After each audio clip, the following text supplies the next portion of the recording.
Kairav Gandhi law नगरी जमशेदपुर के बिष्टुपुर स्थित सबसे पॉश इलाके सीएच एरिया निवासी और जाने माने उद्योगपति और Adityapur small industries association Asia के उपाध्यक्ष देवांग गांधी का 24 साल का नौजवान बेटा आखिर 4 दिनों से कहां गायब है। किसने किया है उसका अपहरण? क्या वह किसी बड़े डॉन के कब्जे में है? क्या कैरव का अपहरण अपराध जगत के किसी शातिर खिलाड़ी ने किया है? क्या किडनैपर को पुलिस की हर एक गतिविधि के बारे में सब कुछ मालूम है? क्या कैरव को किडनैप करने वाला कोई कुख्यात अपराधी है जो देश भर के अरबपतियों और उनके अमीर औलादों को अपना निशाना बनाता है? क्या कैरव के किडनैपर्स को ढूंढ पाना पुलिस के लिए मुश्किल का सबब बनता जा रहा है? एक तरफ रांची के धुरवा स्थित मल्लार कोचा से बीते 13 दिनों से लापता अंशिका की 14 जनवरी को सकुशल बरामदगी हुई। वहीं उसके ठीक एक दिन पहले जमशेदपुर से बहुत बड़े उद्योगपति देवांग गांधी के बेटे कैरव गांधी की रहस्यमय तरीके से गायब होने की सनसनीखेज खबर सामने आती है। इधर अंशिका की सुरक्षित वापसी का बोझ झारखंड पुलिस के सिर से हटा, उधर कैरव गांधी जैसे अमीर घराने के बेटे को सुरक्षित ढूंढ निकाल पाना पुलिस के लिए एक बड़ी चुनौती बन गई है। कैरव की गुमशुदगी को अब तक 4 दिन बीत चुके हैं। कोई खोज खबर नहीं, कोई सुराग नहीं, ये तक नहीं पता कि वह सुरक्षित है भी या नहीं। इन सब के बीच शक की सुई जाकर अटकती है चंदन सोनार पर, वही कुख्यात अपराधी जो किडनैपिंग किंग के नाम से मशहूर है, जिसने झारखंड, बिहार के अलावा 12 राज्यों में अपना दहशत फैला रखा है, जिसने किडनैपिंग के फील्ड में महारत हासिल कर रखी है। किडनैपर भी कोई ऐसा वैसा नहीं, बल्कि अपराध की दुनिया का एक बेहद शातिर खिलाड़ी जो चुनिंदा लोगों को ही अपना शिकार बनाता है। उसकी नजर में बड़े नामचीन उद्योगपतियों, अरबपतियों से लेकर बड़े खानदान के अमीर औलाद रहते हैं।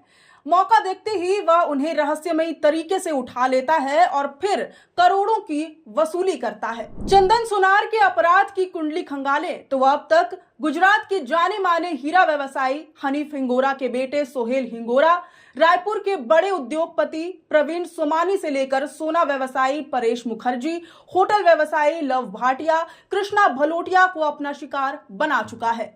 एक अनुमान के मुताबिक चंदन सोनार ने अब तक देश भर के 50 से ज्यादा उद्योगपतियों की किडनैपिंग और इसके एवज में 500 करोड़ की वसूली की है। मामूली सरिया चोरी से अपहरण की दुनिया में अपना दबदबा बनाने वाला चंदन सोनार अपहरणकर्ता के अलावा एक बहुत बड़ा बहरूपिया भी है और यही उसकी सबसे बड़ी ताकत है। भेष बदलने में वह ऐसा माहिर खिलाड़ी है कि नजरों के सामने होते हुए भी वह पहचान में नहीं आता। कभी चंद्रमोहन बनकर किसी आलिशान होटल का मालिक बन जाता है तो कभी रसूखदार व्यापारी का भेष धर लेता है। वारदातों को अंजाम देने की उसकी एक अपनी यूनिक स्टाइल है, उसका तरीका बिल्कुल पेशेवर है। एक मिशन पर कामयाबी हासिल करने के बाद चंदन सोनार ठहरता है और एक लंबा गैप लेता है जिसे कूलिंग पीरियड कहा जाता है। इसके बाद फिर वह अपना अगला शिकार चुनता है। वह एक के बाद एक लगातार अपराध नहीं करता, क्योंकि वह जानता है कि ऐसा करने पर पुलिस उसकी खोजबीन में लगातार जुटी रहेगी और वह एक ना एक दिन जरूर पकड़ा जाएगा। इसलिए वह पुलिस के सुस्त पड़ने का इंतजार करता है और अगले मिशन पर निकलता है। बताया जाता है कि रांची, जहानाबाद और हाजीपुर में चंदन सोनार का एक मजबूत नेक्सस काम करता है। इस सिंडिकेट के जरिए वह पुलिस की हर एक चाल को पहले ही सूंघ लेता है। वह अपराध की दुनिया में खुद को डॉन के रूप में पेश करने की चाहत रखता है। उस पर देश के 12 राज्यों में 40 से अधिक अपहरण के मामले दर्ज हैं। झारखंड में भी कई हाई प्रोफाइल अपहरण मामलों में उसका नाम सामने आ चुका है। वर्ष 2023 में उसके 2 सहयोगियों को रांची पुलिस ने गिरफ्तार किया था, जबकि गिरोह के अन्य सदस्य अब भी फरार बताए जा रहे हैं। चंदन सोनार 2025 में दीपावली से पहले हजारीबाग जेल से रिहा हुआ था। कैरव गांधी के अपहरण के मामले में भी चंदन सोनार का नाम खूब सुर्खियों में है। ऐसा इसलिए क्योंकि कैरव की किडनैपिंग का तरीका, रूट और सन्नाटा ठीक वैसा ही है जैसा चंदन सोनार के पिछले कांडों में देखा गया था। यकीनन पुलिस को भी इस मामले के तार कहीं ना कहीं इसी किडनैपिंग किंग से जुड़ने की संभावना लगती है। हालांकि आधिकारिक तौर पर पुलिस अभी कुछ भी कहने को तैयार नहीं है, मगर पिछले दिनों जिस तरह से छोटू यादव गिरोह द्वारा करोड़ों की फिरौती मांगे जाने की खबर सामने आई, उसने संभावनाओं को और गहरा दिया है। छोटू यादव गिरोह दरअसल अंतर्राज्यीय स्तर पर सक्रिय है और पहले चंदन सोनार के लिए भी काम कर चुका है। वहीं दूसरी ओर पुलिस जांच में अब बड़े खुलासे हो रहे हैं। 13 जनवरी की दोपहर जब कैरव का अपहरण हुआ तो वह पुलिस का बोर्ड लगे एक सफेद स्कॉर्पियो से किया गया था, जो जांच में फर्जी नंबर निकला। इसका नंबर था JH12A4499।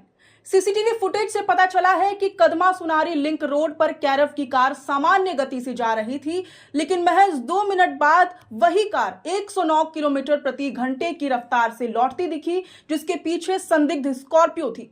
बाद में कैरव की कार कांदरबेड़ा में लावारिस मिली। पाटा टोल प्लाजा और रिवर व्यू होटल के बीच महज 2 किलोमीटर की दूरी तय करने में स्कॉर्पियो को 22 मिनट लगे, जिससे पुलिस को अंदेशा है कि इसी बीच गाड़ी से पुलिस का स्टिकर हटाया गया और कैरव को किसी अन्य वाहन में शिफ्ट कर दिया गया। इस मामले में पुलिस ने अब तक 7 संदिग्धों को हिरासत में लिया है, जिनमें 3 युवक सीसीटीवी में असामान्य गतिविधियों के कारण पकड़े गए हैं। इसके साथ ही एसआईटी ने स्थानीय इनपुट के आधार पर जेमको इलाके से खट्टा बबलू नामक व्यक्ति को हिरासत में लिया है, जिसके तार इस गिरोह से जुड़े होने की आशंका है। पुलिस अंतर्राष्ट्रीय स्तर पर सक्रिय धनबाद के कुख्यात अपराधी प्रिंस खान के गिरोह की भूमिका की भी जांच कर रही है, जो वर्तमान में दुबई में छिपकर बैठा है।